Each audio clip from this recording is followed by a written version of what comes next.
Every time you take a photo with your smartphone, look through your glasses or gaze at the stars through a telescope. You owe a debt to one man. A man who didn't just discover how we see the world, but changed the very way we understand reality.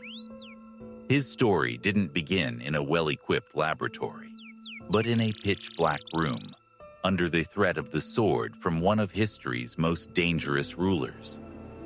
This is not just a story about light. It is a story about the human mind, when cornered, forging the greatest discovery in history out of absolute darkness. Our story begins in the city of Basra, Iraq, in the mid-10th century.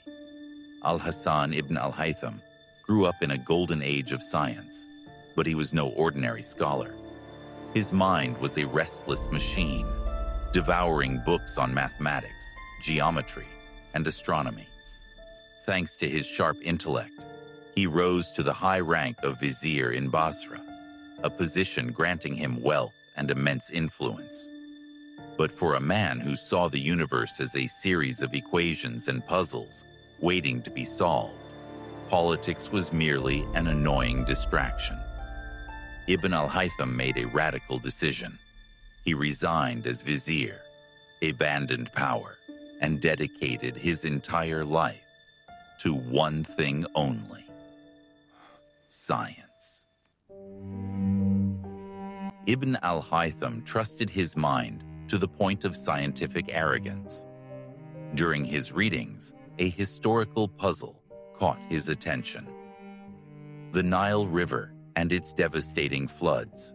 He famously declared, "If I were in Egypt, I would do something with its Nile that would ensure mutual benefit in all its states, ebbing or flowing."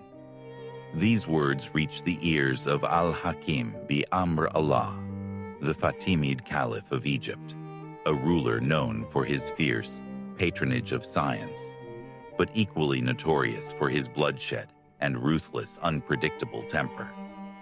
The Caliph summoned Ibn al-Haytham, providing him with funds and men to see if this Iraqi scholar could truly tame the Nile. Al-Hakim bi Amr Allah welcomed Ibn al-Haytham with great fanfare outside the gates of Cairo. The scholar and his team set off south toward Aswan. In his engineering imagination, he had designed a massive dam to hold back and regulate the waters. But when he reached the cataracts of Aswan, standing before the massive rock formations and the sheer roaring force of the rushing water, the horrifying truth dawned on him. Theory on paper was one thing, geographical reality and the engineering capabilities of that era were another entirely. The project was utterly impossible. In that moment, Ibn al-Haytham wasn't just facing a scientific failure, he was facing a certain death sentence. How could he return and tell al-Hakim, a man who never accepted failure, that he was wrong? He had two options: an impossible escape or facing the wrath of the Caliph. He chose a third path, one that required a different kind of cunning and genius. Ibn al-Haytham decided to surrender his most prized possession in front of the world, his sanity. He began to act erratically, muttering incomprehensible words and tearing at his clothes. He faked absolute madness. The trick worked on al-Hakim. Instead of executing him, the Caliph grew furious, stripped him of his titles and wealth, and sentenced him to house arrest, locking the doors and placing him under strict guard. Ibn al-Haytham had escaped with his life, but he became a prisoner. Ibn al-Haytham spent 10 long years in total isolation. In this darkness, an ordinary mind might have collapsed, but his mind worked differently. In one of his darkened rooms, he noticed a tiny hole in the shutter where a thin beam of sunlight pierced through. He looked at the opposite wall and saw a sight that left him stunned. A complete, full-color projection of the outside world, the buildings and the street reflected onto the inner wall, but upside down. This observation, what we now know as the camera obscura, the darkroom, was the spark. He began conducting experiments in secret. He proved that light travels in straight lines, shattering the ancient Greek theory, which claimed that the eye emitted rays to see objects. Ibn al-Haytham proved the exact opposite.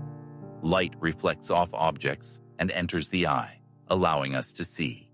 In that confinement, he wrote the greatest scientific legacy in history, Kitab al-Manazir, the Book of Optics. 7 volumes that laid the very foundation of modern optics. In the year 1021 AD, al-Hakim disappeared under mysterious circumstances during a night ride to the Mokattam Mountains. No trace of him was ever found. With his death, Ibn al-Haytham confinement ended. He finally stepped out into the light, but he sought neither position nor wealth. He settled in a small room near the Al-Azhar Mosque. He lived out the rest of his days as an ascetic, earning his living by hand-copying books of mathematics and astronomy and selling them until he passed away in Cairo. Ibn al-Haytham died, but the Book of Optics traveled across time and geography. It was translated into Latin, and European scholars came to know him as Alhazen.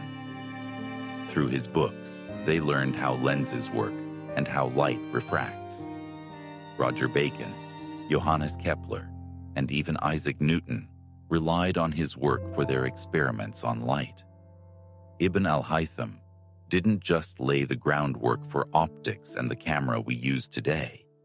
He laid the true foundation for the experimental scientific method. So, the next time you look at your phone screen, remember that vizier who renounced power, the prisoner who faked madness, and the scholar who pulled the light from the heart of darkness.